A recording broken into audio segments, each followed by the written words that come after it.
Hello everyone, welcome back to our channel. मैं हूं विनोद पारिक।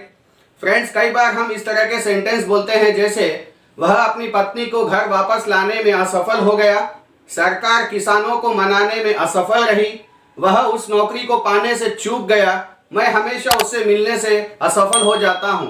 तो इस तरह के सेंटेंसेस को इंग्लिश में कैसे बोला जाता है इस वीडियो में हम सीखेंगे।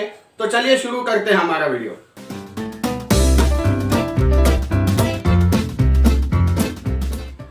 तो गाइस, इस तरह के सेंटेंसेस बोलने के लिए हम फेल टू का इस्तेमाल करते हैं। फेल टू का हिंदी में मीनिंग होता है किसी काम को करने में असफल होना, नाकाम होना, किसी काम को करने से चूक जाना या किसी काम को करने से रह जाना। इस तरह के सेंटेंसेस को हम फेल टू से बोलते हैं फ्रेंड्स। ठीक है, चलिए इसके रूल को समझते हैं, फिर एग्जाम्पल्स के जरिए सीखने की कोशिश करते हैं। इसका रूल कुछ इस तरह से होगा। सबसे पहले आपको सब्जेक्ट बोलना पड़ेगा, उसके बाद में हेल्पिंग वर्ब टेंस के अकॉर्डिंग, उसके बाद में फेल टू, उसके बाद में वर्ब की फर्स्ट फॉर्म, उसके बाद में अगर कोई ऑब्जेक्ट है तो वो object. Friends, fail to tense के हिसाब से चेंज हो सकता है, जैसे fail to, fails to, failed to. ठीक है फ्रेंड्स, चलिए देखते हैं एग्जाम्पल्स क्या हैं। पहला एग्जाम्पल है, वह अपनी पत्नी को घर वापस लाने में असफल हो गया।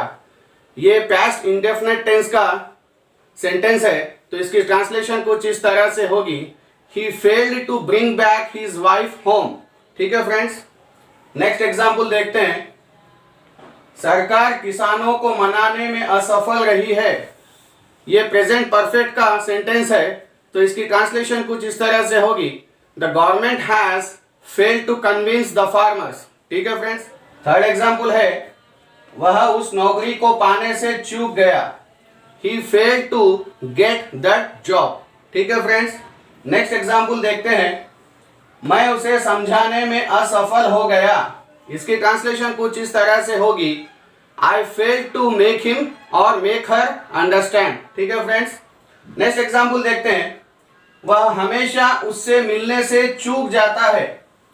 He always fails to meet him or meet her। ये प्रेजेंट इंडेफिनिट टेंस का सेंटेंस है फ्रेंड्स। ठीक है, लास्ट एग्जाम्पल देखते हैं, हम वहां समय से पहुंचने में असफल रहे। We failed to reach on time। ठीक है फ्रेंड्स, तो चलिए फ्रेंड्स देखते हैं इस तरह के सेंटेंसेस को इंट्रोगेटिव सेंटेंस में कैसे यूज किया जाता है। सबसे पहले आपको इंट्रोगेटिव सेंटेंस बोलने के लिए सबसे पहले आपको हेल्पिंग वर्ब का इस्तेमाल करना पड़ेगा, उसके बाद में सब्जेक्ट, उसके बाद में फेल टू, उसके बाद में वर्ब की फर्स्ट फॉर्म, उसके बाद में ऑब्जेक्ट। फ्रेंड्स, फेल टू यहां पर भी फेल टू या फेल्ड टू हो सकता है। ठीक है, इन्हीं एग्जाम्पल्स में से हम किन्हीं 2-3 एग्जाम्पल्स को लेकर इंट्रोगेटिव सेंटेंस बनाने की कोशिश करते हैं। ठीक है फ्रेंड्स, मान लीजिए आप इस सेंटेंस का इंट्रोगेटिव बनाना चाहते हैं, तो कैसे होगा, did he fail to get that job. ठीक है फ्रेंड्स, इसका एग्जाम्पल कैसे सेट होगा, वह हमेशा उससे मिलने से चूक जाता है। इसका इंट्रोगेटिव सेंटेंस कैसे बनेगा, does he always fail to meet him और मीट हर। ठीक है फ्रेंड्स, तो मैं उम्मीद करता हूं कि आपको फेल टू का स्ट्रक्चर और उसके एग्जाम्पल समझ में आ गए होंगे। अपनी रेगुलर कन्वर्सेशंस में इनका इस्तेमाल करें, खुद से सेंटेंस बनाएं, प्रैक्टिस करते रहें।